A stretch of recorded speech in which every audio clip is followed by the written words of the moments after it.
আমরা আমাদের বাসাবাড়িতে বিভিন্ন ধরনের ওয়ালমেট বাজার থেকে কিনে এনে দেওয়ালে টাঙিয়ে রাখি, কিন্তু নিজে হাতে কোনো কিছু সেলাই করে তৈরি করাটা যে কতটা আনন্দ, সেটা এই কাজগুলো যারা করতে পারেন সেটা শুধু তারাই বুঝবেন।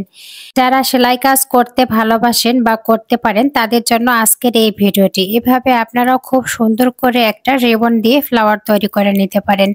এই ফ্লাওয়ারটা দেখতে এতটাই সুন্দর হয়েছে।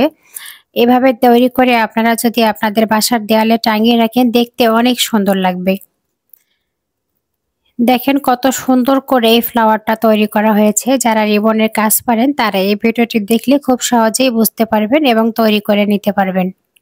অনেক আপুরাই আমাকে বলে থাকেন, আপু ভিডিওগুলো একটু আস্তে আস্তে দিবেন, আমরা অনেকেই সেলাই বুঝতে পারি না, অনেক দ্রুত দেওয়ার কারণে আমরা বুঝতে পারি না। তো সেই আপুদেরকে বলছি, আপুরা আপনাদের জন্য আমি এই ভিডিওটা বড় করে দিলাম, আপনারা যাতে খুব সহজেই দেখে বুঝতে পারেন, সেই জন্যই ভিডিওটি বড় করে দেওয়া। আপনাদের ভালো লাগা ভালোবাসায় আমাদেরকে কাজ করার অনুপ্রেরণা যোগায়। আপনাদের এই সুন্দর সুন্দর কমেন্টসগুলো দেখলে আমাদের কাজ করার আগ্রহ বেড়ে যায়। তো আজকের এই ভিডিওটি যদি আপনাদের ভালো লেগে থাকে তাহলে ভিডিওটি বেশি বেশি শেয়ার করে সবাইকে দেখার সুযোগ করে দিবেন। দেখেন কত সুন্দর এই ফ্লাওয়ারটা তৈরি করে ফেললো।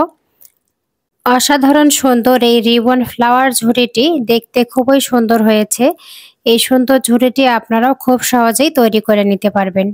ভিডিওটি ভালো লাগলে বেশি বেশি শেয়ার করে দিবেন। আর এই সেলাইয়ের ভিডিওগুলো যদি আপনাদের ভালো লেগে থাকে তাহলে কমেন্ট করে জানিয়ে দিবেন। আবারও নতুন কোনো ভিডিও নিয়ে আপনাদের সামনে হাজির হব। সে পর্যন্ত সবাই ভালো থাকবেন, সুস্থ থাকবেন, আমার জন্য দোয়া করবেন। আল্লাহ হাফেজ।